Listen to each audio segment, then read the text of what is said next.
where do you see the future of jiu-jitsu going?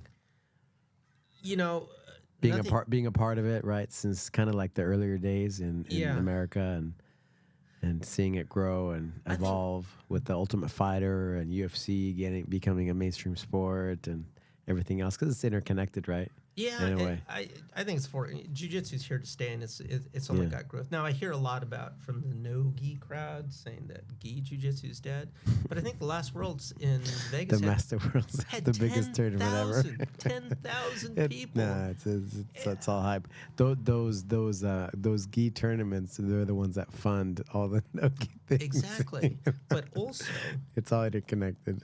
gi jiu-jitsu I think is something you could do at all age. So Mm-hmm. for example, me as an older grappler, I was going against a young guy the other day, and he was so fast moving. I was working the open guard. It was almost like I'm reaching here, and by that time he's there, right to the right.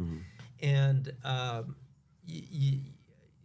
it's the grips that allow me to neutralize that speed and power element, right? And I think there's a great statement. I think it might have been Conor McGregor that precision beats power and timing beats speed. And I think with gi jiu-jitsu, you have the ability to neutralize some of those things, either by having effective grips or effective frames to be able to deal with a larger opponent or a faster, more powerful opponent. Now, I love no-gi. But I kind of picked it up lately, right? So earlier I was talking about my buddy Oleg, who is an absolute, fanatic about the no-gi game. He's an amazing leg lock game. He's an amazing teacher as well. So when we would train, of course, he would always want to go no-gi, and I'd roll my eyes because I'm one of those old school gi guys. And it seemed as soon as he got his hands on my foot, I'm being heel hooked. I'm like, damn, I hate heel hooks. I don't like no-gi. I don't consider myself that good. But see, in the old days too, I think in the mid '90s, you wouldn't get a blue belt unless you were proficient without the gi. Right. Because I Right. know at least the Machados would say, "No, my friend, you need to learn." That's no-gi it. too." That's how it was, right? Yeah. You were a well-rounded jiu-jitsu Yeah. fighter, if you want to call it like that. Even like self-defense fighting, right? Yeah. You would know how to fight. Yeah.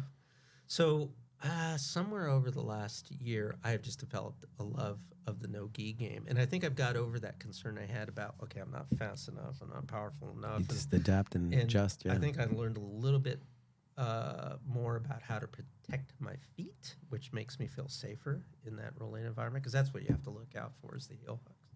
And I was really scared of those. But now that I know how to effectively deal with them, like, okay, I feel good about them. So I make sure maybe at least a third of my time I'm doing no-gi.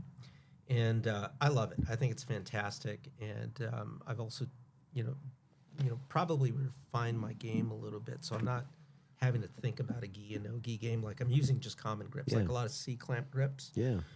So that way I don't have to stop and think about what type of match I'm in. Yeah. So, yeah.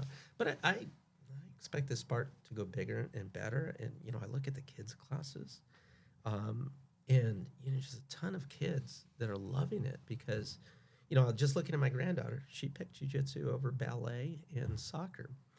And she's loving it. And she hasn't got tired of it either. Because that's the other thing. You worry, like, how long can you keep their limited attention spans focused on jiu-jitsu?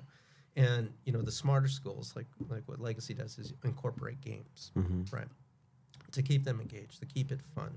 Almost not make them aware that they're learning jiu-jitsu. But I look forward to seeing, that wave of talent, coming forward. So I think it's amazing. And the other thing that's neat to see is the American influence on jiu-jitsu, where they've applied, maybe more. Look at the heel hook leg lock game, which you probably got to give a lot of credit to John Danaher and his team, but